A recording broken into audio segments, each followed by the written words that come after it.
Aiboan.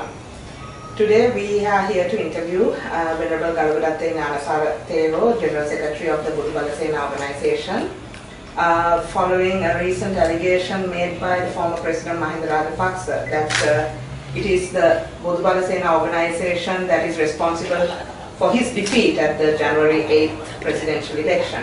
There has been much talk about this issue following the statement by the former president, and Venerable Gnanasara Thero has already had a press conference also explaining the reasons behind the Bodhibala Sena actions, and has responded to the allegations leveled by the former president as well. So today we decided to speak with the Thero about these issues that has created a stir in society at the moment, and to get the truth behind these allegations that have been leveled against the organization. Thank you very much, Venerable Gnanasara Thero. Now, first and foremost, we would like to know whether the Bodhibala Sena organization is in fact a Western conspiracy as claimed by the former president. සම්පූර්ණයෙන්ම වැරදි අදහසක්. අපි දන්නේ එතුමා මොන කරුණු පදනම් කරගෙන අපිට මේ චෝදනාව කරනවද කියලා. මොකද හේතුව එතුමාගේ රජයේ පැවති අවදී නිතරම වගේ බටහිර ජාත්‍යන්තර කුමන්ත්‍රණ පිළිබඳ කතා කරන අපේ විමල් වීරවංශ අමාත්‍යවරයා එතුමාගේ රජයේ කාලේ ඔය චෝදනාව එලෙසින්ම අපිට කළා. Bodhibala Sena නමින් අපි මේ කරන්නේ නෝර්වේ කොන්ත්‍රාත්තුවක් බටහිර කොන්ත්‍රාත්තුවක් මේකෙන් බලාපොරොත්තු වෙන්නේ ආණ්ඩුවෙන් මුස්ලිම් ජනතාව ඉවත් කිරීම කියන චෝදනාව අපි එල්ල කළා. අපි එසැනින්ම උන්නහට අභියෝගයක් කළා, කරුණා කළා. විශ්වවිද්‍යාල චෝදනා කරගෙන වැඩි චෝදනා කරනවා මොනවා හරි පදනමක් තියෙන්න ඕන, සාක්ෂි සාධක තියෙන්න ඕන. ඒ කිසිම සාක්ෂියක් සාධකයක් නැතුව දේශපාලනඥයෝ කොහොමද එහෙමයි? දේශපාලනඥයෝ කියන ජාතිය ප්‍රතිපත්ති කියනේව නෑනේ. ඒගොල්ලෝ අවස්ථාවෝචිතවයි තමන්ගේ බලය රැකගැනීම උදෙසා වැඩ කරන්නේ. ඉතින් අපිට ඒක චෝදනාව කළාට පස්සේ අපි කිව්වා කරුණා කළා සාක්ෂි සාධක සහිතව මේක ඔප්පු කරන්න. එහෙම ඔප්පු කළොත් අපි සතියක් ඇතුළත මේ සංවිධානයේ විසුරුවා කරනවා කියන අභියෝගය අපි එල්ල කළා. ඉතින් උන්වහන්සේ උත්තර දුන්නෙත් නෑ. අදත් අපිට පේනවා ඉක්මන් ඊටවන්සලා වැඩිලාන් තේරව වගේ පිළිහිච්ච තක්කඩි දේශපාලඥයෝ ඒ වගේ නැතම් වාමාංශික නායකයෝ දිගින් දිගටම ඒ විතරක් නෙවෙයි අපිට පුදුම මේ දයන් ජයතිලකලා වගේ උදවිය පවා කිසිදු කරුණක් නොවිමසා මේක මේ බටහිර බලවේගයක් කියලා චෝදනා කරනවා නම් ඒක හින්දටත් විරුද්ධයි. අනිත් ඕනම කෙනෙකුට විරුද්ධයි. කරුණා කළා මිනිසුන්ගේ ජීවිත අනවශ්‍ය විදියට ඒ උන්නගාගෙන තියෙන කීර්තිය අනුදු කරන්නේ නැතුව චෝදනා එක පුරාම කියලා අපි වෙලාවදී අභියෝග කරනවා. Actually, we would like to tell that Bodhibala Sena is not a conspiracy by Western countries or Western groups. Actually, when these allegations made by especially Minister Vimal Weerawansa 2 years back in 2013 May, saying that they are going to Bodhibala Sena is going to take Muslim votes out from SLFP vote base. So we basically challenged Minister Vimal Weerawansa and the government.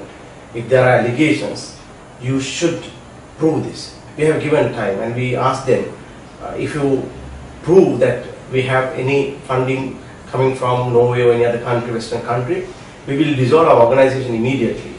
But during the last 2 years, they couldn't do that. They couldn't prove it. And there are a lot of politicians belong to that group, Dilan Pereira, then and some leftist groups also, they claim the same thing. So I think that is wrong. If they don't have evidence, they don't have facts, it is very unfair to claim that BBS behind that. We completely reject those allegations. ඒ වගේම අපි ලැජ්ජ වෙනවා. KP වගේ ජාත්‍යන්තර ප්‍රස්තාවාදයක ලංකාවට ගේන්න පුළුවන් තරම් මෙහෙයුමක් දියත් කළ හැකි බුද්ධියාස තිබෙන්නේ. ඒ වගේම පරාජය කරන්න බෑ කියපු ප්‍රස්තාවාදයක් පරාජය කළ ජාත්‍යන්තර වශයෙන් උත් නන්දලා හිටපු ත්‍රස්තවාදීන් හඳුනාගෙන ඕන අත්දැකීමකට අරගෙන නීතිය හමුවට පමුණුවලා ඒ රාජකාරී කරන්න පුළුවන් දක්ෂ බුද්ධ ජාලයක් තියෙන රටක දුබල සේනාව කරන්නේ නෝර්වේ කොන්ත්‍රාත් එකක්ද නැද්ද කියන එක හොයාගෙන බැරිම ගැන අපිට ලැජ්ජයි. ඒක මොකද මේ ආරක්ෂක අංශවලට අපි චෝදනාව එල්ල කරනවා. මොකද මේ අද වෙනකොට දුබල සේනාව නිසා යම් තත්ත්වයක් ඇති වෙලා තියෙනවා. යම් මුස්ලිම් සමාජයේ කිසි ආතතියක් ඒ සුළු ආගමිකයන්ට යම් කිසි නීතියක් එහෙම ඇති වෙලා තියෙනවා නම් ඒ තත්ත්වවල ඔය කියන්න ඕන ඒ පහුගිය රජේ. මොකද විනිවිදභාවයකින් යුක්තව ඒ අපි කියන මතවාදී ජනගත කරන්න සමාජගත කරන්න උවමනා කරන පරිසරය වුණ හැදුවේ නැහැ. ඒ වැරදි දේ ප්‍රචාරය වෙන්න හැරියා සත්‍යදී වුණ එකපත් කළා. ඉතින් ඒකෙන් මුළු සමස්තයම අරබු දේශිකයන් කියන එක අපි හැංගීම. I think it's shame for all of us because we had and we have very powerful intelligence units, and they managed to bring people like KP to Sri Lanka, and they managed to identify various terrorist groups and destroy terrorism from this country. And those intelligence services, if they cannot establish facts about us when they make these allegations, I think it's a shame for everybody. And at the same time, we would like to say that it is completely wrong to handle things in this manner.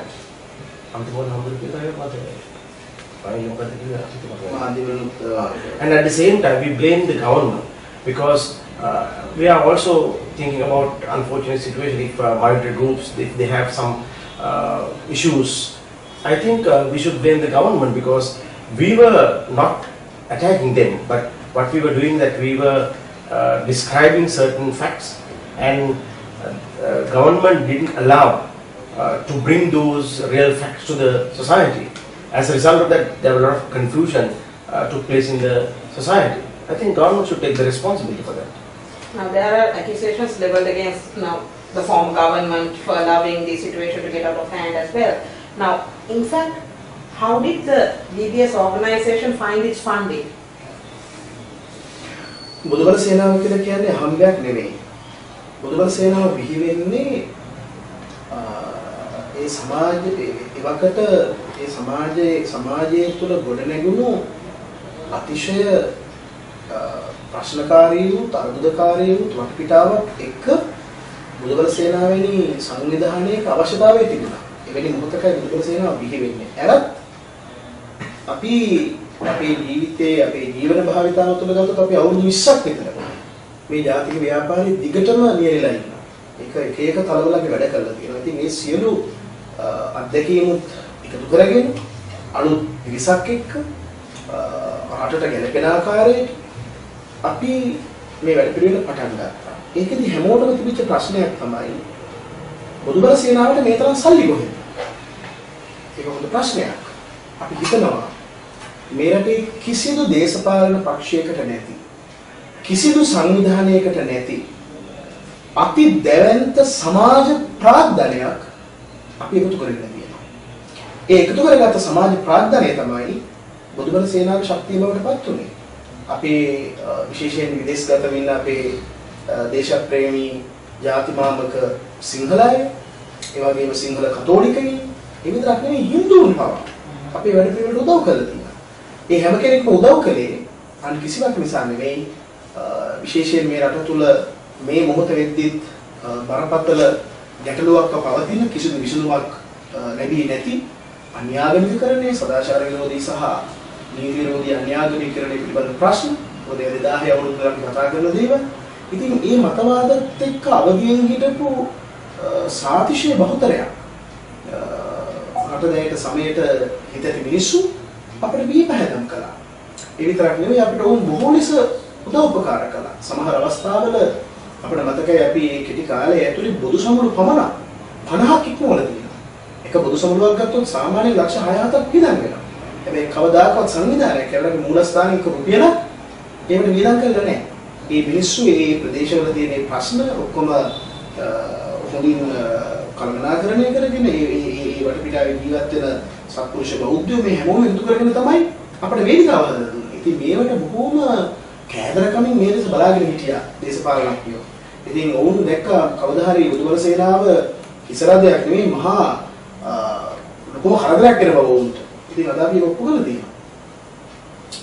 I don't think that actually it's a very good question you raised about funding for Budubala Sena. If you look at Budubala Sena, it didn't just happen.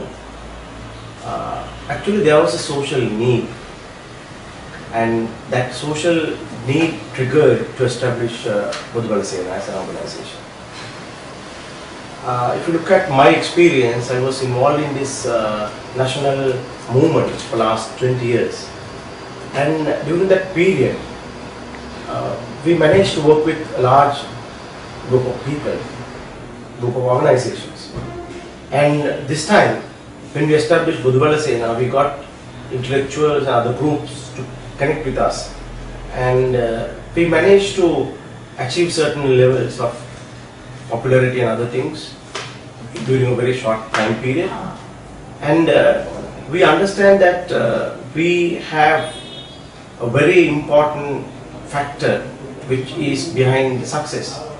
That is the social capital we earned during a couple of years. And that is the strength of Budubala Sena. And when you look at and when you think about some meetings, we get thousands and thousands of people coming for those meetings, and politicians calculate to do those meetings they need huge amount of money. But fortunately, we never had any requirement to pay any amount to our organizers. We had something like 50 odd meetings during a very short time period around the country, and sometimes we want to have they want to have something like 6 to 7 lakhs to organize one meeting in particular city. We never give money to them. They collected, they discussed their problems, and they gathered together and they organized everything. So therefore, we managed to achieve certain things, and politicians realize one day this popularity of Budubala Sena will be a trouble for them, and actually it happened like that.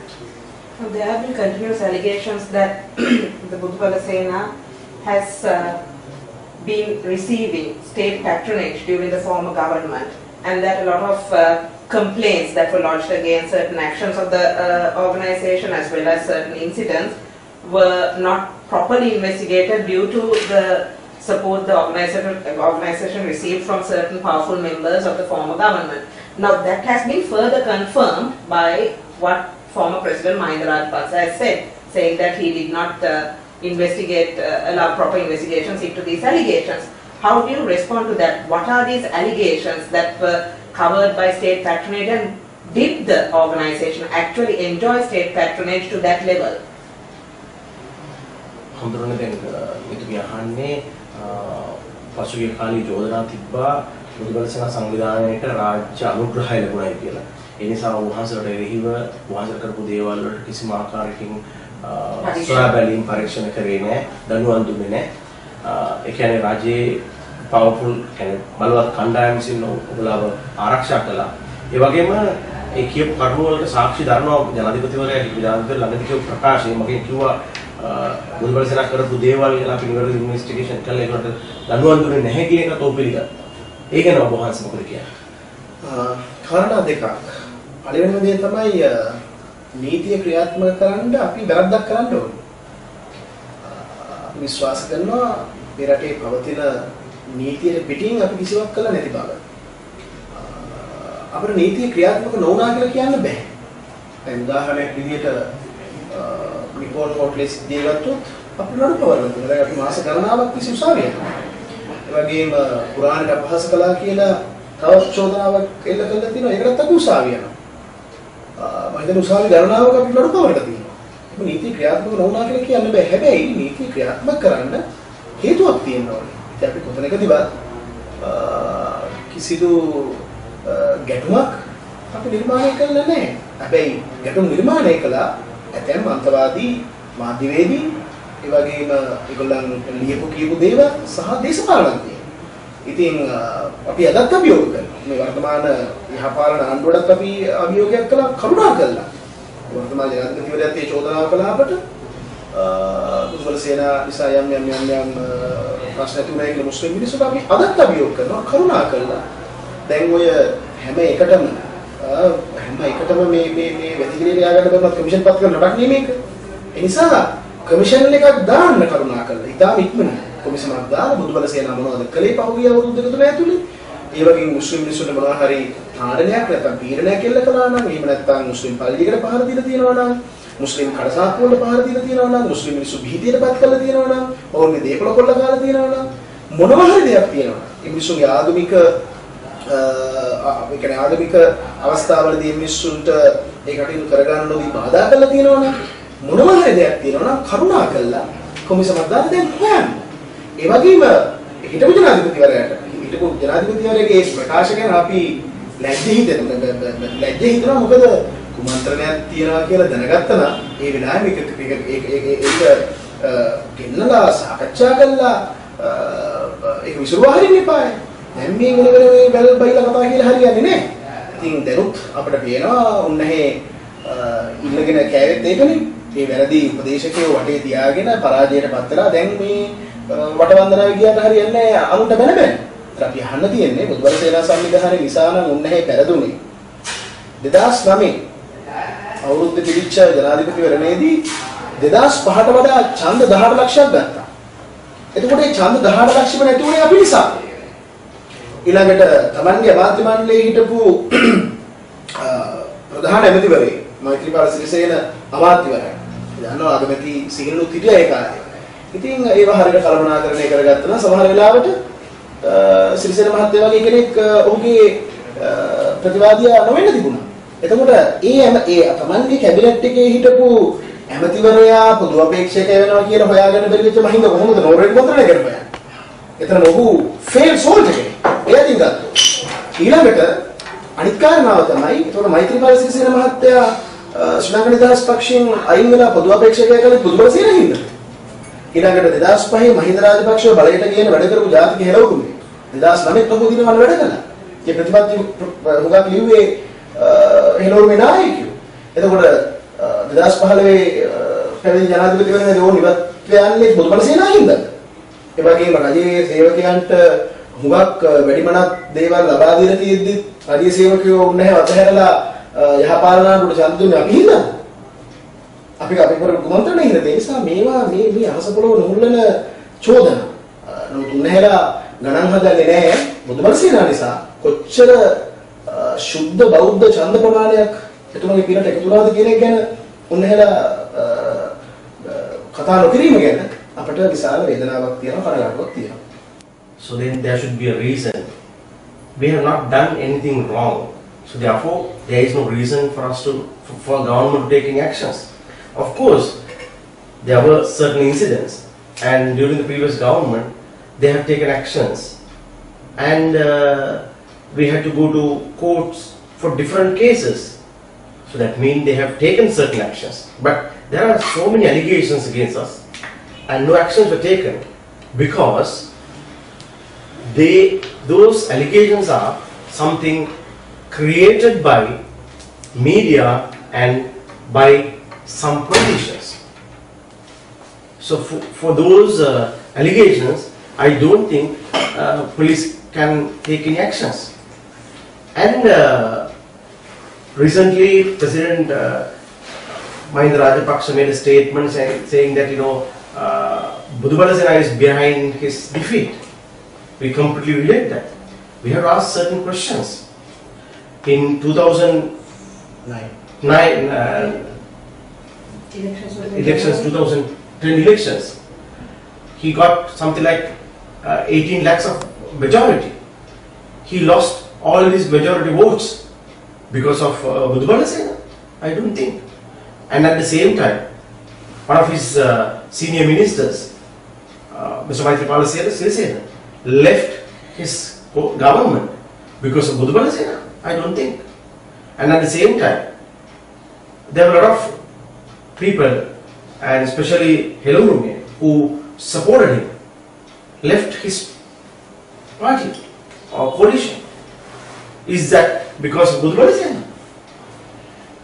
And at the same time, he has offered a lot of benefits to government servants, and most of them voted against him. So if you analyze all these things, it's very clear that Budubala Sena is not behind his defeat. Actually, we can't understand. It's shame for us to hear that former president making a statement of such baseless allegations of this nature. And even the present government has. And even the present government also made statement on these issues.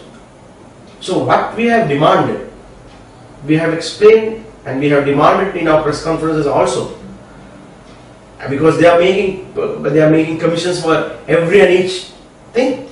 So we demanded, appoint a commission and investigate all his allegations. And President Mahinda Rajapaksa couldn't do that. And even Mr. Maithripala Sirisena, the present president, also not have taken any actions against those things.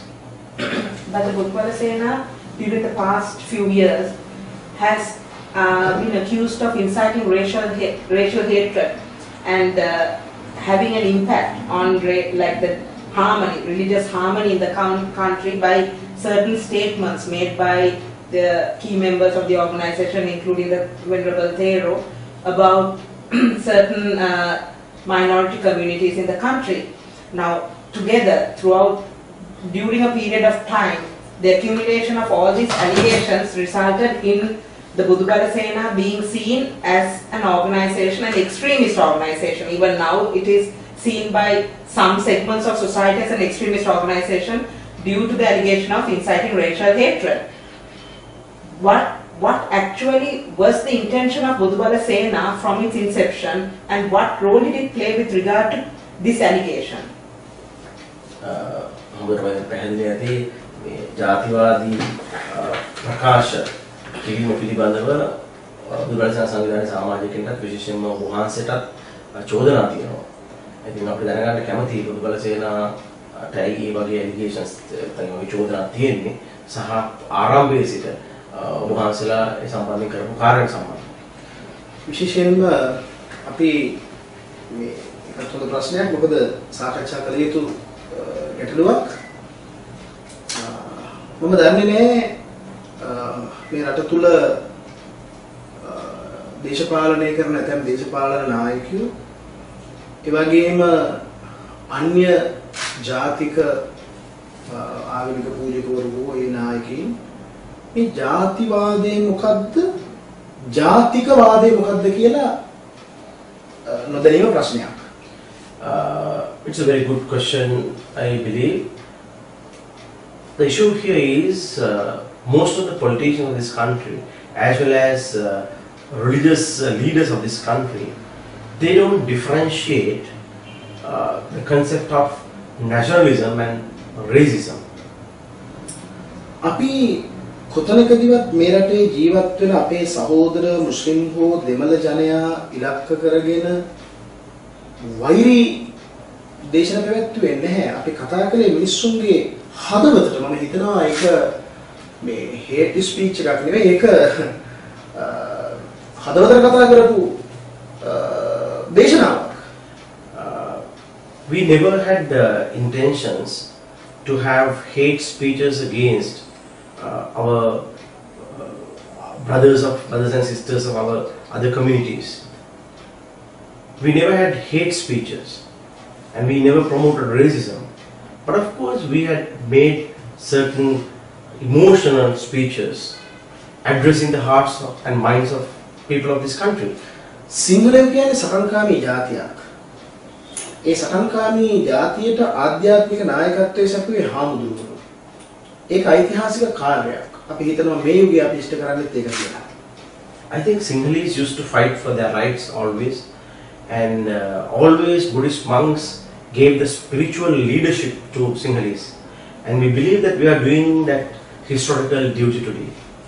ඔබ බලන්න මේ රටේ සංස්කෘතිය ගොඩනගපු රටේ ශිෂ්ටාචාරය ගොඩනගපු ඓතිහාසික ජාතිය සිංහලයෝ. ඒක කියන්නේ අපි බය වෙන්නේ. ඒ ඉතිහාසය ගැන අපේ ඩොකියුමන්ටරියක් තියෙනවා. මහාවංශය කියලා. මහාවංශය, චූල වංශය, දීප වංශය, බෝධි වංශය කතාවල දිගින් දිගට මේ සිංහලයෝ කවුද කියලා ලියපු ලියවිලි තියෙනවා. අපේ ඉතිහාසයේ ගලේ කොටලා තියෙනවා. ඒක සෙල් ලිපි වල කොටලා තියෙනවා. කටාරම් වල කොටලා තියෙනවා. ඉතින් එහෙම ඉතිහාසයක් තියෙන ජාතියක් දවසින් දවස දුර්වල වෙද්දී දේශපාලන පක්ෂවලට බෙදිලා මේ ඓතිහාසික ජාතිය තව තවත් දුර්වල වෙද්දී ආධ්‍යාත්මික වශයෙන් බිඳ වැටෙද්දී ආර්ථික වශයෙන් පිරිහෙද්දී භික්ෂුවකට අනේ අපොයි මේ සියල්ල අනිත්‍යයි කියලා බලන් ඉන්න බෑ. ඒක භික්ෂුවකගේ කාර්යභාරය නෙමෙයි. ඊට වඩා සුවිශේෂ වූ කාර්යභාරයක් මේ සිවුර අපිට කරට දැම්මේ කවද්ද? ඒ දවසේ ඉඳලම අපිට පැනලා තියෙනවා. අපි හිතනවා මේ කාර්යය අපි මේ කරන්නේ කියලා. We have to understand that we have a history and culture. If you look at the Sinhalese, we have built this civilization here and we have our own culture. Why we should fear to say that this is a Sinhalese country? Because we are the people who developed historically this country. And at the same time, as Buddhist monks, we have always have a duty towards the people of this country. When, for various reasons, when spiritually, if we can see there is decay in certain things, and economically if we fail, and culturally if we fail, we cannot just keep silent and just saying that everything is possible and to have a very passive role. I don't think that's the duty of the Buddhist monk, and we have the duty to keep people aware all these things and lead a struggle towards development. The historical duty. Historical duty. ඒ වගේම ඔබතුමී කිව්වා මේ බොහොම සද්දට මේ කතාව ගෙනිච්ච කියලා. දැන් සරලව පොඩි උදාහරණයක් කිව්වොත් ඔබ දන්නවා මේ මගතොටේ යාන වාහනවල යනකොට නිකන් තාම සරල උදාහරණයක්. හෝන් එක ගැහුවත් අයින් ඕන જાතියකට හිමීට කතා කරලා බෑ. ඒ නිසායි අපි නිර්වින්දනය වෙච්ච જાතියක්. ජාතිය කියන අදහස් කරන්නේ සිංහලයෝ විතරක් නෙමෙයි. වගකීම් පැහැර හරිමින් රට තුල දවසින් දවස බුරබුරා නැගෙන මුස්ලිම් අන්තවාදී වෙන්න පුළුවන්, ක්‍රිස්තියානි මූලධර්මවාදී වෙන්න පුළුවන්, සිංහල අන්තවාදී වෙන්න පුළුවන් මොනවා හෝ කාරණා ගැන නිශ්ශබ්දව වගකීම් පැහැර හරිමින් ඉන්න සියලුම දෙනා අවදි කරන්න අපිට උවමනා කළා. ඒ නිසා තමයි අපි සද්දෙට අපි දන්නවා ඒක භික්ෂුවකට ගැලපෙන්නේ නැහැ කියලා. අපි ඒක දැනගෙන වුණා. අපි ඒ කැපකිරීම කළා මේ නිදා වැටෙන ජාතිය අවදි කරන්න. මේ ජාතිය කියන අදහස් කරේ සිංහලයෝ විතරක් නෙවෙයි මේ පොළොවේ උපන් සිංහල දමිළ මුස්ලිම් සීල ජනය. I think I might take a very primitive example. Of course, we should know that even when a driver phone, I think people don't make attention to that in this country because of that nature. Similarly, with all these extremist elements, it can be Muslim extremism, it can be Christian extremism, it can be Hindu, Tamil extremism, or even it can be Sinhalese extremism. And most of people, they don't look at those things. They just live like sleeping. So I think in order to get them aware of these things, I think we need to talk loudly. Maybe that may be not 100% perfect to do by a Buddhist monk. We know about it. But still, if you want to get these people awakened, definitely we have to talk loudly and explain these things. What do you expect from the people after awakening them? And at the same time, you're not looking at only Sinhalese people. It can be Sinhalese, Tamils, Muslim, Hindus, everybody in this country. Yes, but what do you expect after awakening them? අවිකරීමෙන් පස්සේ මොකක්ද බලාපොරොත්තු වෙන්නේ? බලාපොරොත්තුව තමයි අපිට අවශ්‍යයි මේ රට තුල අපි උපදිනකොට දැකපු විවිධත්වය ආරක්ෂා කරගන්න. අපි වැඩි වියටපත් වෙනකොට දැකපු මේ සුන්දර රට ඒ වගේම හිනා මුසුමුහුණින් ජීවත් වෙච්ච ජාතියක් මේ රටේ මිනිස්සු. ඒක සිංහල දෙමළ මුස්ලිම් කියලා ભેදයක් නෑ. මම ජාතිය කියන එක අදහස් කරේ මේ පොළොවේ උපන්න මේ සංස්කෘතියට උරුමකම් කියන සියලු දෙනා. අපි මේ ජනයා අවදි කිරීමෙන් බලාපොරොත්තු වෙන්නේ අන් කිසිවක් නෙමෙයි. අද අපිට ලෝකයෙන් සැඟවිලා ජීවත් වෙන්න බෑ. අපි ඉන්නේ ගෝලීය තත්ත්වයන් එක්ක. එතකොට අපිට පේනවා අසල්වැසි රාජ්‍යයන් වල සිද්ධ වෙමින් තියෙන්නේ මොකද්ද කියලා. ඉතින් රට ලෝකයේ ගැන අවබෝධයක් දැනුමක් තියෙන උදවියට පුළුවන් කමක් නැහැ නිහඬව ඉන්න. ක්‍රිස්තියානි මූලධර්මවාදී අපේ රටේ ප්‍රශ්නයක්. අදටත් ඒකට උත්තරයක් ලබා දීලා නැහැ කිසිම පාලකයෙක්. පහුගිය 20 වසර තිස්සේ අපි මේ දක්වා ශක්තිමත්ව නැගිටින්න මේ අන්‍යාගමිකකරණය හේතු වුණා. I think we enjoyed or we experienced the diversity of our society when we were small. Even when we were teenage people, we can remember that it was a diverse society and people were living peacefully, joyfully, and everything changed. And I think we need to awaken people to bring that same diversity and that joyful environment into this country. And as people who see what is happening internationally in the regional, countries in the region, I don't think that we can just keep our eyes closed and just wait. And we have observed during last 20 years, there are a lot of unethical conversions taking place in this country by extremist Christian groups. And we should, actually that gave a strength for us to build these structures. ක්‍රිස්තියානි මූලධර්මවාදී සංවිධාන විතරක් තියෙනවා 400ක් ඉක්මවලා.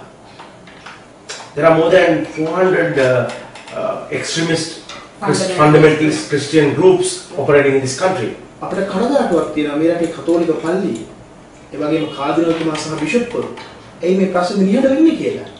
රටේ ජාතික ආගමික සමාජීය මේ හැම ගැටලුවකදීම හාමුදුරුවෝ තමයි උද්ඝෝෂණය කරන්නේ, පාරට බහින්නේ, කෑ ගහන්නේ. ඉතින් සාමාන්‍ය ජනයා බෞද්ධයෝ, දේශප්‍රේමී කතෝලිකයෝ මේ හැමෝම හිතනවා අනේ මේ හාමුදුරුවන්ට වෙන වැඩක් නැද්දයි මේ කෑ ගහන්නේ කියලා. ප්‍රශ්නේ තියෙන්නේ වගකීම යුතු පාර්ශවයන්වත් තමන්ගේ වගකීම ඉෂ්ට නොකරන එකයි. And it's a surprise for us why cardinal and bishops of the Catholic Church not making any attempts to stop these things. They don't, when there are social problems, there are issues, they don't talk about these things mostly. Only Buddhist monks and patriotic people come to the roads and talk about it. Sometimes people will think that these Buddhist monks, they don't have anything to do. බලන්න මේක මහා බුදුම රටක්. එක්සත් ජාතික පක්ෂය කියලා කියන්නේ බොහොම බෞද්ධ නායක හිටපු පක්ෂයක්. හැබැයි අද වෙද්දී එක්සත් ජාතික පක්ෂයේ භාණ්ඩාගාරික තනතුරට පත් වෙන එරානි වික්‍රමරත්න මහත්මයා. එරානි වික්‍රමරත්න කියන්නේ කවුද? ඔහු ඍජුවම මේ රට තුල ඇතිවෙච්ච ආගමික නොසන්සුන්තාවයන්ට වගකීම් යුතු පුද්ගලයෙක්. ඔබට බලන්න පුළුවන් ඉරිදා දවසට මෙතන කිරිමණ්ඩ මාවතට ආවනම් මේ රටේ සාම්ප්‍රදායික කතෝලික පල්ලියට එරෙහිව යමින් ඔහු පල්ලි 300ක් වල මේ රට පුරා හදලා තියෙනවා. අපි ළඟ එවිඩන්ස් තියෙනවා. ඔවුන්ගේ මග අනුව යමින් ඔවුන්ගේ දර්ශනයේ මතවාද ක්‍රියාත්මක කරන මිනිස්සු සමහර තැන්වල බුදු පිළිම කුඩු කරලා, බුදු පිළිම ගිනි තියලා, ඒවට මුත්‍රා කරලා, බුදුහාමුදුරුවෝ කියන්නේ යක්ෂයෙක්, මේ යක්ෂය නිසා තමයි මේ ගම් දියුණු වෙන්නේ නැත්තේ කියලා. සාමාන්‍ය දුප්පත් ජනයා, නෝගත් ජනයා බුද්ධාගමෙන් ගලවලා හින්දු මිනිස්සු හින්දුත්වයෙන් ඈත් කළා. ඔහු කරන දේ සාධාරණයි. හැබැයි ඔවුන් කතා කරන්නේ කොහොමද? ඔහු කතා කරනකොට බොහොම සාන්තුවරයකට වඩා එහාට ගිය බොහොම සංවර ස්වරයක්. නමුත් අපි ඔවුන් බොහොම නිහඬව සීතලට ඒ මූලධර්මවාදී වැඩේ කරගෙන යනවා.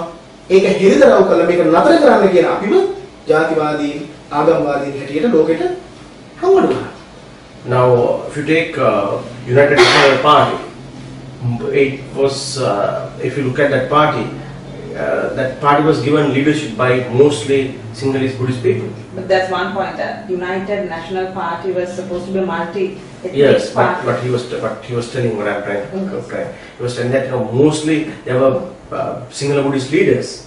Of course, other leaders, other people also there. But today, we have examples of people like Ranil Wickramaratne, member of Parliament, and he's a pastor, and he's promoting conversions in a very secret manner. And if you go to Kirimandala Bhavata, there is a huge church built, and you get thousands of people coming to that place. Not church, this Religious mission. Religious missionary and evangelical groups, and they do this in a very secret manner, and they convert Hindus and Buddhists to these evangelical religious fractions.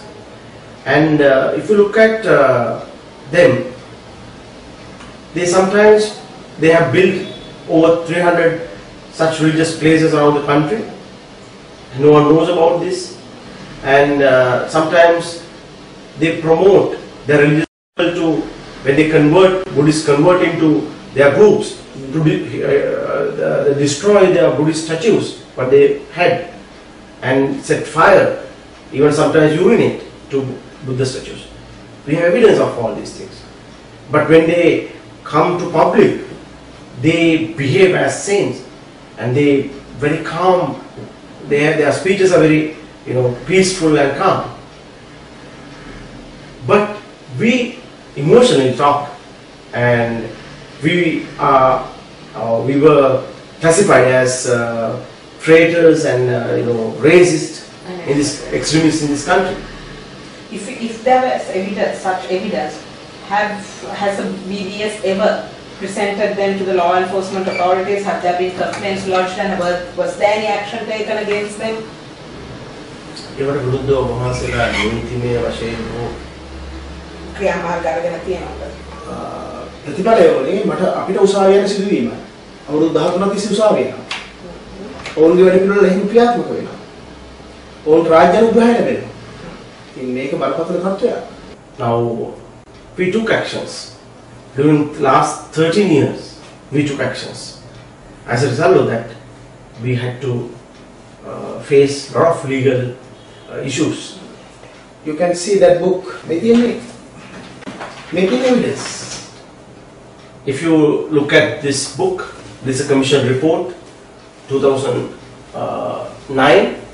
This gives all the evidence, but no actions. මේක මුළු රට පුරාම ජනතාවගෙන් සාක්ෂි කැඳවලා හදපු බෞද්ධ මහා සම්මේලනයේ මූලික වෙලා හදපු කමිෂන් සභා වාර්තාව. This is a commission report done by All Sri Lanka Buddhist Congress, and they invited people from all over the country to give evidence and compile this report, and that gives all necessary evidence. අපිට කිසිම උත්තරයක් ලැබෙන්නේ නැහැ බෞද්ධයන්ට. No response from relevant authorities to Buddhists. So clearly there has been a problem that has been coming out from successive governments seems to have failed to address this issue. But either ways, extremism in any form, whether it's majority extremism or minority extremism, will always prevent the country from building the Sri Lankan identity, which it has been trying for the past few years, and it has increased since the end of the war. Now, as the BBS has now been seen as an extremist force.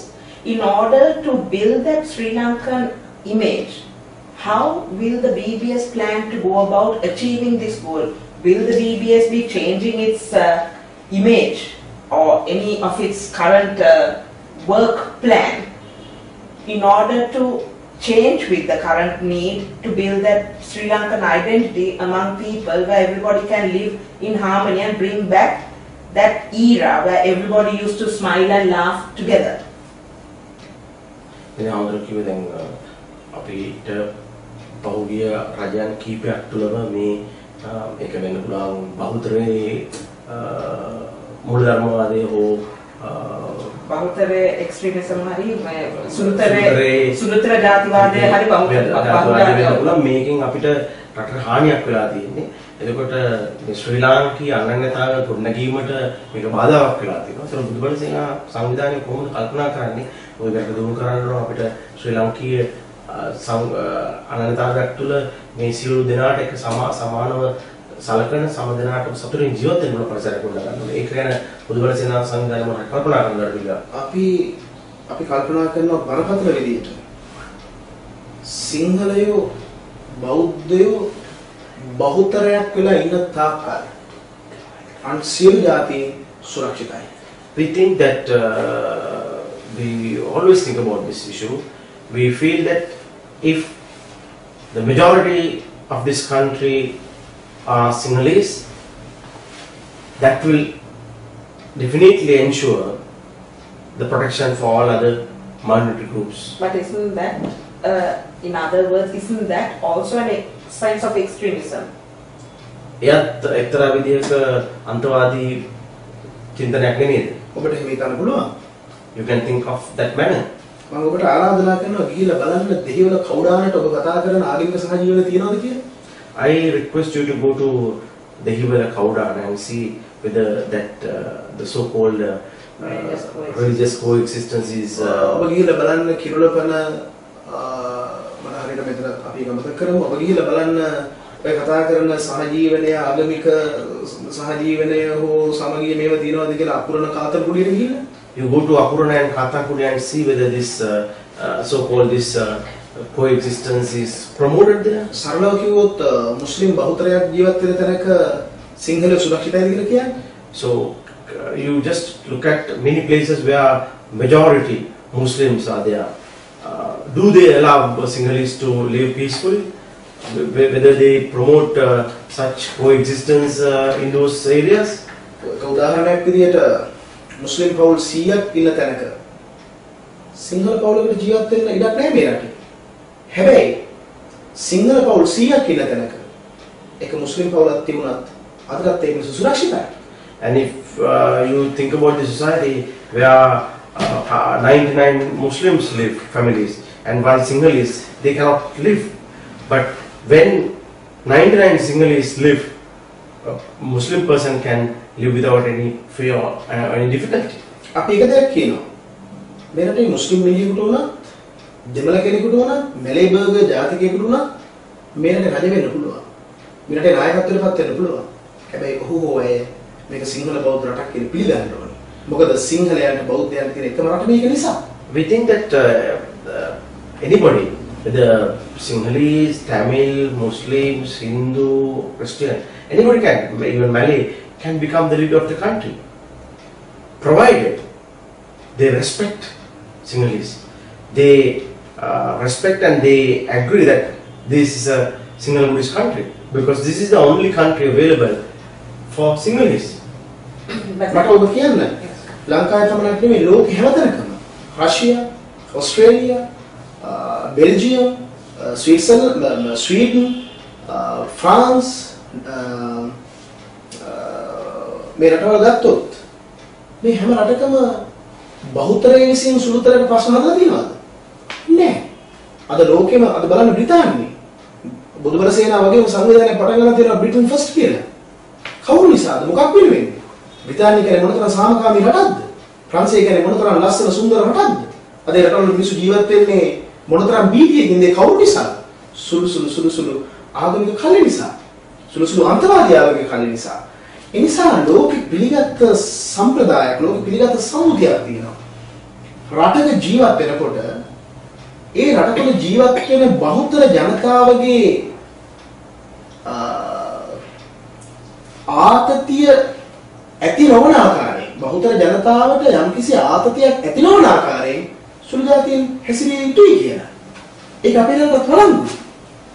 මොකද අපිට හැම ඉතාල හොඳින් අපිට බැලුවොත් පේනවා මේ රට තුලත් මේ ප්‍රශ්න නිර්මාණය කරන්නේ ඉතාම සැලසුම් සහගතව. සමහර වෙලාවට ඒවා මුදල් රුපියල ක්‍රම බවට පත් කරගෙන වෙන්න පුළුවන්. කිසිම වේවා එක ප්‍රශ්නය සරල ප්‍රශ්නයක් අහන්න තියෙනවා. මේ සිංහල බෞද්ධ රටේ සිංහල බෞද්ධ හාමුදුරුවරු ජාතිවාදී වුණා නම් ආගම්වාදී වුණා නම් මුස්ලිම් පල්ලි 3000කට ආසන්න ප්‍රමාණයක් රටේ හැදෙන්න විදියක් නැහැ. කතෝලික පල්ලි, අහස උසට කෝවිල් මේව හැදෙන්න විදියක් නැහැ. ඒකෙන් තේරුම් ගන්න මේ සිංහල මොනතර සාමකාමී බෞද්ධ මොනතර සාමකාමී ජාතියක්ද කියලා. Now, if you look at most of the European countries, I take examples, Britain, France, Germany and all other countries. In those countries, majority people who made the civilization of those countries, they never make trouble for minorities. But now you can see that minorities, especially Muslims, they make problems for their people. And as a result of that, most of those people live in fear. And that fear created not by majority but minority groups. Similarly, what I want to tell you that if you look at Sinhalese Buddhists in this country, especially Buddhist monks, everybody says that they are racist. If they are racist, will they allow to have thousands of Muslim mosques and churches and kovils in this country? Because we are very peaceful people. How will the BBS ensure the building of a Sri Lankan identity, given the stance that it maintains? අපි හදලා තියෙනවා දැන් වේදිකාවක්. අපිට ඕනේ මේ වේදිකාව හදන්න. ක්‍රිස්තියානි මූලධර්මවාදය විතරක් නෙවෙයි මේ රට ඇතුලේ ගොඩනැගෙමින් තියෙන වහාබ්වාදී අන්තවාදය. අනාගතයේ භයානක ප්‍රතිඵල කැඳවන්නක් වෙයි. ඒ නිසා මේ සියලු අන්තවාදයන් පිළිබඳ අපි දැන් හිරිදරව් කරනවා. ශාස්ත්‍රඥයින්ට, විදග්ධයින්ට, වෘත්තිකයන්ට, දේශපාලන නායකයන්ට, ආගමික නායකයන්ට සාකච්ඡා කරන හොඳ වේදිකාවක් හදලා තියෙනවා. ඒ නිසා අපි ආරාධනා කරනවා මේ සියලු සොසයිටි වල ඉන්න මේ සියලු සමාජයන්ගේ ඉන්න නායකයන්ට අපට බැන හරි කමක් නැහැ. අපට දොස් කිය හරි කමක් නැහැ. අපි දැන් වේදිකාවක් හදලා තියෙනවා කරුණා කරලා මේ වේදිකාවේ මේ ප්‍රශ්න ඇත්ත නැත සාකච්ඡා කරලා එක මතයකට ඇවිල්ලා එක සම්මුතියකට ඇවිල්ලා අන්තවාද නැති ආගමික මූලධර්මවාද නැති කවුරුත් කාගේ අපි හැමෝගෙම රට කියන හැඟීමට එන්න දැන් මේ වටපිටාව නිර්මාණය වෙලා තියෙනවා. I think we have created a good platform for dialogue and discussion, and we invite academics, professionals, politicians, religious leaders and all concerned parties to discuss about this. There is Christian fundamentalism. Not only that, there is Wahhabism operating in this country. It's a big danger for future.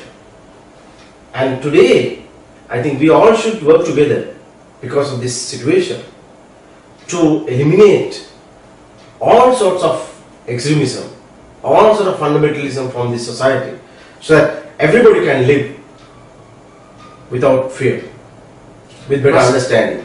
මේ ප්‍රශ්නවලට ඉතාමත් වැදගත් විශ්වවිද්‍යාලවල මේවා ගැන research වෙන්නේ නැහැ.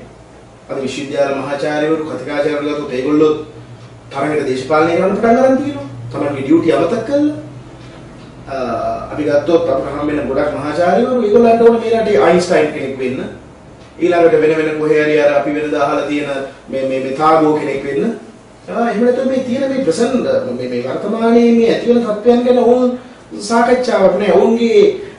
ඔවුන්ගේ පාණ්ඩිත්‍ය බවට පත්වලා තියෙන සිංහලත්වයට ගරහා කිරීම. මේ පිරිහිච්ච තැනින් ගොඩ ගන්න වැඩ පිළිවෙලක් ඔවුන් ඉදිරිපත් කරන්නේ නෑ. තරගෙට කවුරු සම්සන්නද මන් දන්නේ නෑ. තමන්ගේ කම මතක් කරලා තියෙනවා. තමන්ගේ අකිමුල් සිංහලත් ජාතියකට පැවැත්මක් නෑ කියලා මේ මිනිස්සු හිතන්නේ නෑ. ඒ වගේම අපිට පේනවා බලන්න මුස්ලිම් මිනිස්සු ගත්තොත් අපි ආඩම්බරයි. ඔවුන්ගේ ජනවර්ගය ගැන හෝ ජාතිය ගැන ඉතාමත්ම කල්පනා කරනවා. බලන්න ඒ වෘත්තිකයන්, ඒ විද්වතුන් තමන්ගේ සීමාවන් ඉක්මවලා තමන්ගේ ජනවර්ගය ගැන ඕනතරක පිළි ඉන්නවා. නමුත් අවාසනාවකට සිංහලයන් පැත්තෙන් අපිට ඒක පේන්නේ නැහැ. ඉතාම අතලොස්සයි මේ ජාතිකවාදීව හිතලා තමන්ගේ යුතුයකම රට වෙනුවෙන් ඉෂ්ට කරන්නේ. ඒක හරි බරපතල තත්ත්වයක්. And you know that in Sri Lankan university sector, we have academics, but they don't look at the social issues. They don't do research on current social problems. They want to become an Einstein, or they want to become Tagore, and they want to have so-called academic things, but not addressing real social issues. And especially most of the Sinhala academic community, there is a pattern, there is a tendency that they always try to discredit their own community. And but we are proud of Muslims because all Muslim leaders, they are academics, lawyers and everybody, they even go beyond their limits and try to protect and build their race. But Sinhalese are not doing that, and we are very upset about that situation also. Muslim ජනයාගේ නවීම තියෙන පක්ෂයක් මුස්ලිම් කොංග්‍රසය කියලා. කවුරුවක්වත් ඒක ජාතිවාදී පක්ෂයක් කියන්නේ නැහැ. ද්‍රවිඩයින්ගේ නවීම තියෙන ද්‍රවිඩ සන්ධානය කියලා පක්ෂයක්. තමිල් අංශුකච්චි යාදී වශයෙන් මට මතක දෙන්නේ නැහැ. නම් ගණනාවෙන් ගත්තොත් ඔක්කොම දමිළ නම් වලින්. කවුරුත් ඒකට ජාතිවාදී පක්ෂ කියන්නේ නැහැ. හැබැයි අපි සිංහලයෝ හෝ හාමුදුරුවෝ කවුරු හරි සිංහලයේ ප්‍රමුඛක් හරි බෞද්ධයන් වෙනුවෙන් මොකක් හරි නමක් දාලා ඉස්සරහට එනකොට වන්න ජාතිවාදී මොකද මේකේ තියෙන සාධාරණත්වය.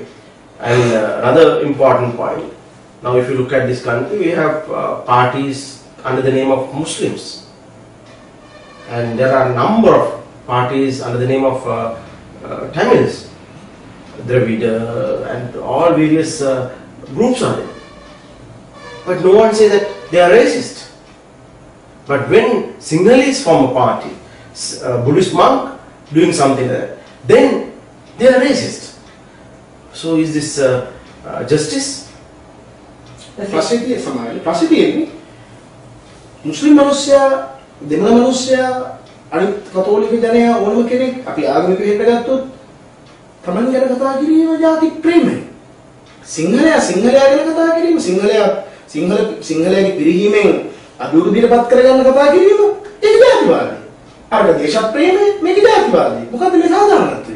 When Muslims or Tamil groups, when they talk about their own interest, to protect their interest, that is considered as patriotism or nationalism. But when Sinhalese talk about rights of Sinhalese, that is known and that is promoted as racism, which is completely wrong.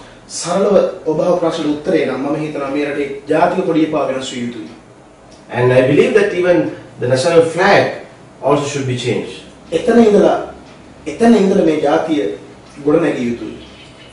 Even we have to start from the scratch. Even we have to change society even from that.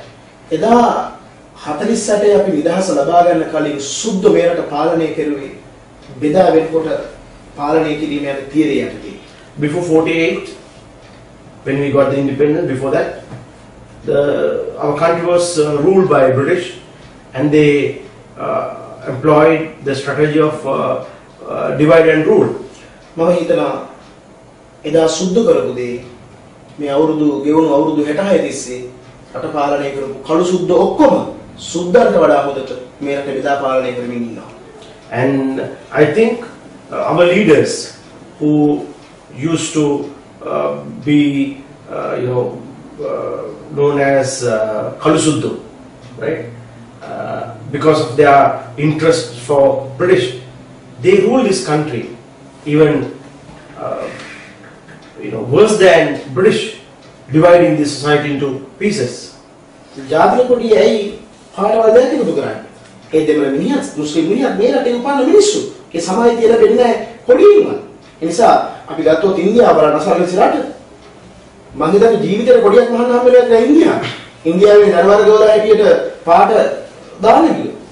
ඉතින් එතනම අපි වරද්දක් කරගෙන තියෙනවා. Now we made a historical mistake. Now having two lines for minorities. Why we should do that? They should come. We should not have separate lines for it. That gives the division. And if you look at India, if they try to do that, they never will be able to have with hundreds of different races living there. They won't be able to ever have a national flag for India. සුද්ධ කාලේ ජාතින් හැදිලා එහෙම බෙදා බෙදලා පාලනය කරා කොඩියෙන් එක පෙන්නුවේ නෑ. හැබැයි කළු සුද්ධ එක කරුවා. And when even British gave independence to us, right? Although they divided this country among different nations, different races, they never used such flags. මුලදී ඒක නොකරන In 1948 they had this lion flag, but our leaders, they purposely did it, and we are victims of that. මුලදී ඒක නොකළ නම් මේ රටේ බිහි වෙන්නේ සිංහලේ මුස්ලිම්ස්ලා, සිංහලේ දෙමළ, සිංහලේ කතෝලික. එහෙම වුණා නම් අද මේ රට බොහෝම දියුණු රටක්. If they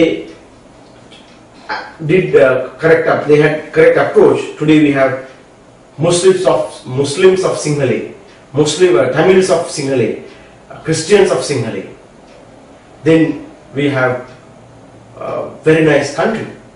But then again, aren't we contradicting at one point? Now we're talking about Sinhala majoritarianism here, and now when we talk about changing the lion flag and removing the columns for the minority communities, and then bringing back only the part of the Sinhala flag, the lion flag, which was used prior to independence. Now, when we talk of that, aren't we once again creating an ethnic rift? We are imposing the Sinhala majoritarianism on other communities that are of of different faiths. දැන් නැවත සිංහ කොඩිය ගැනීම තුළ අපි සිංහලයාගේ බහුත්වය නැත්නම් වැඩි බහුතරයේ බලපෑම අනිත් අය එල්ල ගන්න උත්සාහ කරනව නෙමෙයි. මම කියන්නේ ඒක වැරදි. මොකද හේතුව බලන්න කොච්චර ඉන්නවද රටේ ගත්තොත් දෙමළ උගතුන්, දෙමළ ධනවතුන්, මුස්ලිම් සමාජයත් එහෙමයි. ඇයි මේ සමාජය අපිට මුහු වෙන්න බැරි? එකට මුහු වෙන්න බැරි? ඇයි මේ රට තුල අපේ අලුතෙන් මේ වහාබ්වාදය හැරුණකොට මේ රට තුල ජීවත් වෙන අපේ සහෝදර ස්වදේශික සහ සාම්ප්‍රදායික මුස්ලිම් ජනයා මේ මිනිස්සු අපේ මිනිස්සු. ඒ මිනිස්සුන්ට මදිකොංචිකමක් දැනෙන්නේ නැද්ද මේ කොඩියක පොඩි කොටසක් විතරක් ලයින් එකක් විතරක් තිබ්බහම? I think your opinion is wrong. So I think there is a problem with the Wahhabism only. Otherwise, these traditional Muslims and indigenous, sometimes we call Muslims, and they are our brothers and sisters. I think when you look at, they feel impurity complex with the small separate lines for them. We look at differently. අපි හිතනවා මේ රටේ ඉපදුන මුස්ලිම් මිනිහා සිංහල රටේ මුස්ලිම් මිනිහෙක් වෙයි කියලා. ඔහු නෑකම් තියාගන්න ඕනාවක් නෑ අරාබියත් එක්ක. I don't think that people Muslims born in this country, they should be Singhale, not Sinhala Muslims, Singhale Muslims, and they should not be Arab Muslims here. They should have relations to Sinhalese, not to Arabs. දැන් ඒ නිසා නේද හලාල් නමින් දැන් මේ අන්තවාදයන් ඕන් එක පයක් සමහර කණ්ඩායම් එක පයක් සෞදි අරාබියේ එක පයක් මෙහි. තව දෙමළ පිරිසක් ඉන්නවා ඉන්දියන් දෙමළ එක පයක් තමිල්නාඩුවේ එක පයක් මෙහි. ඉතින් ප්‍රශ්නයක්. And when you look at some Muslims, not all, very small fractions, they have one leg in this country and the other legs in Arab countries. Similarly, we have Indian Tamils. Why we need Indian Tamils? So we need Sinhalese Tamils. So the one leg in Sri Lanka, the other leg in Tamil Nadu. But when you bring the name Singhale, when you say Singhale Tamil, Singhale Muslims and all that, and then you will say Sinhalese, is it? Or are we going to change the name from Sri Lankan to Singhale? Singhale අපිට ඕන සුද්ධ අපේ ගුදුර ගත්ත අපේ සුද්ධ රට. So we want back the country taken by British. It was Singhale, and we want that back. මේ සියල්ල නිර්මාණය වුණේ 40 සැර නිදහසින් පස්සේ. All this trouble started after 48. මොකද මේක මේ ෆයිට් කරලා ගත්ත නිදහසක් නෙවෙයි. කත් ඇදලා පක්කලිකම් කරලා සුද්දගේ පස්සෙන් ගිහිල්ලා කකුල් එක ගාලා ගත්ත නිදහසක්. ඒ නිසා තමයි රටට මේ හැංගීම නැති. Freedom what we got is not because of a freedom struggle. They went, they did all juggleries and they got independence, and actually they got not independent, they got power transfer from British to some of these leaders. That is not real independence. Okay. Now finally I would like to ask... Japanese Muslims, Japanese Christians, Korean Muslims, Korean Christians, Korean Buddhists. No, but anyway, I think the answer would be to this problem is to have a Sri Lankan identity. You will have an Indian. You won't have, you go anywhere, you will have an Indian or an American, or you have the identity. But then in why, Sri Lanka, but why then we have Indians who came to this country for living ages here? Why they call Indian Tamils?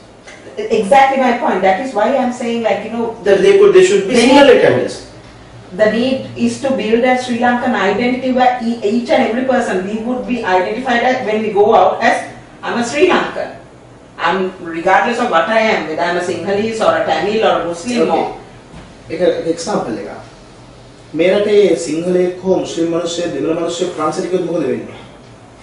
When somebody going to France, whether Sinhalese or Tamil or Muslim, go to France, what happens? Same Germany, Italy, Or in other Japan, country. Korea. පළවෙනි රාජකාරිය පළවෙනි මාසෙ මේ භාෂාව ඉගෙන ගන්න ඕනේ. What is the first job? To learn the language of that country. ඊළඟට ඒ රටේ නීති ඉගෙන ගන්න ඕනේ. And they learn the rule of that country. ඒ වගේම ඒ සංස්කෘතිය ඉගෙන ගන්නවා. They learn the culture of that country. එහෙමවත් මේ රටේ වෙනවද? And that is not happening in this country. මේ රටේ ඉතිහාසයේ විසින් ඒක මේ අලුත් අධ්‍යාපන ක්‍රමයන් ඇතුළේ ඒක විනාශ කරලා දාලා නැද්ද? They have, through this new education reforms and thing, everything destroyed. අපිට පේන වර්තමාන පරම්පරාව ඒක දමිළ වෙන්න පුළුවන්, මුස්ලිම් වෙන්න පුළුවන්, සිංහලයි වෙන්න පුළුවන්. බ්‍රිතාන්‍යයේ විෂයමාලා ඉගෙන ගන්නවා. සිංහලේ බ්‍රිතාන්‍ය ඉතිහාසය ඉගෙන ගන්නවා, ඇමරිකාවේ ඉතිහාසය ඉගෙන ගන්නවා, සිංහල ඉතිහාසය ඉගෙන ගන්නවා. Now, if they can be Sinhalese or Tamils or Muslim, what they learn today? Through our education system, they learn the history of Britain. They don't learn this history of this country. අපිට පේනවා යමක්කමක් කරන්න පුළුවන් අපේ මේ රටේ වගකීම් යුතු මැති ඇමතිවරුන් වෙන්න පුළුවන්, දලපතියන්ගේ වෙන්න පුළුවන්, ඔය පාන්තික මිනිස්සුන්ගේ දරුවෝ වැඩි හරියක් එංගලන්තයේ වෙන කොහේ රටවල ඉගෙන ගන්න. And most of the people who are influential, politicians or some other people, all their children studying in overseas. ඒක ප්‍රශ්නයක් නෙමෙයි. හැබැයි ඒ උපන්දිමට ආදරය කළ යුතුයි. It's not a big issue, but they should love their country. It's not happening. ඊළඟට මේ රටේ ඉන්න මුස්ලිම් පරම්පරාව බලන්න. ඒ අය සිංහල ඉතිහාසය ඉගෙන ගන්නවට වඩා මේ සංස්කෘතිය ඉගෙන ගන්නවට වඩා ඒගොල්ලෝ ආදරය කරන අරාබි සංස්කෘතියට. ඒගොල්ලන් ප්‍රවර්ධනය කරන අරාබි භාෂාව. ඒ වගේම ඔහුට ඕන වෙනවා ශරියා නීතිය. අද ඒ නිසා නේද ශරියා බැංකින්, ශරියා නීතියට අනුව හලාල් ආහාර දැන් අවුරුදු 2000 කරක් මේකට ජීවත් වෙනවා. හලාල් පිළිබඳ ප්‍රශ්නයක් තිබුණාද? මේ ප්‍රශ්න ඇති කරන්නේ අපිට So, if you look at Muslims, they were living here for hundreds of years. So they should get into Sinhalese culture. But what they are doing, if the majority is Sinhalese, but what they are doing is they are bringing Arab culture. They are studying Arabic language, Arabic history. They don't learn Sri Lankan, our country history. And they bring Sharia law, then they bring halal certification and everything. But that is not the Sri Lankan. එනිසා නේද හුඟක් තැන්වල මේ ප්‍රශ්න නිර්මාණය වෙලා සිංහලයන්ට ආතතියක් ගෙන දීලා තියෙන්නේ. ඔවුන් මේ රටේ සංස්කෘතියට මේ That's why you get stress to Sinhalese people. Because of this foreign cultures bring to this country. මේ වගකීම් දේශපාලනඥයෝ සියල්ල පටපට වරද්දවගෙන තියෙන්නේ. පීලි පැනපු පාලන ක්‍රමයක් ගෙනියන්නේ. මේකෙන් වෙන්නේ මේ රට විනාශ වෙනවා. මේ දේශපාලන බලය ලබා ගන්න කරන මේ පාවාදීම් මුල් බිඳ ගැනීම මේ සියලු දේ එක අනාගතයේ මේ රට සුඩානයක් බවට පත් වෙන එක වළක්වන්න බෑ. දැන් එක රටක් එක නීතියක් කියන සංකල්පයට ඇවිල්ලා එක නීතියකට මේ රට යටත් කළ යුතුයි. ශරියා නීති, තේසවලාමේ අදාළ කාරණා නෙමෙයි. මේ රට එක පුරවැසියෙකුට පුළුවන්, සිංහල මිනිහෙකුට පුළුවන්, දෙමළ මිනිහෙකුට පුළුවන් එක කාන්තාවක් බඳින්න නම් ඒ නීතිය වළංගු යුතුයි මුස්ලිම් මිනිහට. If you look at this country, and I think we need to have one country, one legal system, one nation, and we don't need different legal systems for different people. We don't need Tesawalama, we don't for Tamils, and we have legal system for Muslims. So we don't need. We need to have one country, one legal system, and we should fight for that.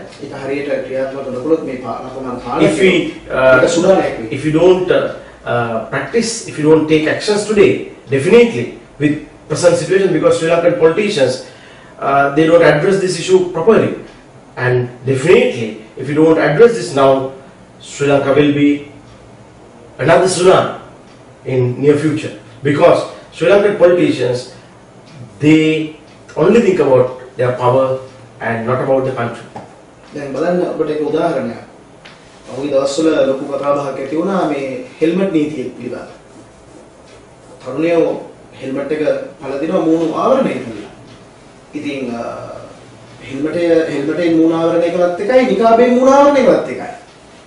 ඇයි මේ එකම සිද්ධියක් සම්බන්ධයෙන් දෙවිදියකට හැසිරෙන්නේ? Now recently, there is something on full face helmet. So we treat full face helmet and niqab or burqa same. So, but you apply the rule differently. That divide the country. වාහනේ ticket කරගත්තාම පොලිසියෙන් අත දාලා ඉංගල වයින් කරනවා. If you travel by a vehicle when it is tinted, police will remove that. හැබැයි වීදුරුව පාත් කරලා බලන්න පුළුවන්, දොර ඇරලා ඒක බලන්න පුළුවන්. හෙල්මට් එක ගලවලා බලන්න පුළුවන්. උරුකාව දාන් ඉන්න කාන්තාවගේ රෙද්ද ඉස්සුවොත් මොකද වෙන්නේ? මූණ වහගෙන. So if it is a what you call tinted glass, they can open the window or glass, or they can open the door and check. But if somebody is having the burqa, can you take this cloth out and check? No. ඒක නීතියක්. ඒක කාරණාවක් සම්බන්ධ ඒක නීතියක් පැවතියි. And we need to have one rule. And earlier I told that if Tamil can have only one marriage, Sinhalese can marry only one woman. Similarly, Muslim also should in this country should marry only one woman. That equality should be there. Now the BBS has said that there are plans to enter politics as a mainstream political party. Now there are various questions as to whether the BBS was not engaged in politics all this time because it was seen as affiliated to the former regime. Now, with the BBS deciding to enter mainstream politics, how will it go about this new approach? ඒක යුගයේ අවශ්‍යතාවයක්. This is a need of the time. යුගයේ මේ වෙනකොට රටේ සාතිශය බහුතරයක්. සාතිශය බහුතරයගේ පූජනීය බලාපොරොත්තුවක් ඒක. මොකද මේ පවතින පක්ෂ දේශපාලනය තුලේ සිංහලයාගේ අයිතිවාසිකම් රැකෙන්නේ නැහැ. And this is the I think esteem what you call expectation of majority, because with this party politics, with this division of politics, I think many Sinhalese wanted to have this force coming to scene. And also, finally, I would like to ask, with regard to entering politics, how closely was the BBS affiliated to the former regime? Was the BBS in any way affiliated to the government? And what was the affiliation with the former Defence Secretary, Mr. Gotabaya Rajapaksa? එතුමා ඊටාම දුර්ලභ කෙනෙක්. ඒ වගේම අධිෂ්ඨානශීලී පුරුෂයෙක්. අපේ ගෞරවය දිනාගත්ත මිනිසෙක්. ඒ නිසාම අපි එතුමාගේ නම සම්බන්ධ කළා බුදුබල සේනාව පිටිපස්සේ එතුමා ඉන්නවාය කියමින් එතුමාට කරන ගර්හාව අපි නැවැත්විය යුතුයි. ඒ පිළිකුලෙන් අපි බැහැර කරනවා. මොකද ගෝඨාභයට මොකද තියෙන උමනාව බුදුබල සේනාවගේ මේ සංවිධානයක් හදන්න. එතුමාට ත්‍රිවිධ හමුදාවක් තිබුණා. ත්‍රිවිධ හමුදාව පොලිසිය ලක්ෂ 3-4ක නිල බලයෙන් හමුදාවක් තියෙදි මොකටද බුදුබල සේනාවගේ කණ්ඩායමක් හදන්නේ? මම හිතන්නේ එහෙම ඔළුවේ මාරුවක් එතුමාට තියෙනවා කියලා. ඉතින් එක දෙයක් අපි කියන්න ඕන පහුගිය ආණ්ඩුවේ මහින්ද රාජපක්ෂගේ පරාජයටදී ලොකු දෙයක් කරන්න ඕනේ. එතුමා කන්නඩිය ගාවට ගිහිල්ලා පැය භාගයක් විතර හොඳින් සීනුවලින් කල්පනා කරන්න මොකද මම කරදුනේ කියලා උත්තරේ එතන තියෙනවා. එතුමා මේක එක්කෙනාට දැන් චෝදනා කළාට මහින්ද රාජපක්ෂගේ යුගයේ සිංහලයන්ට මොකද කළේ? යුද ජයග්‍රහණය හැරුණකොට රට සංවර්ධන ක්‍රියාවලියකට ගෙනිච්චා. ඒකට අපේ දරුත්වයේ තියෙනවා. හැබැයි ජාතියක් කියන අපි පිරිහුණා. අපි බෙදුණා.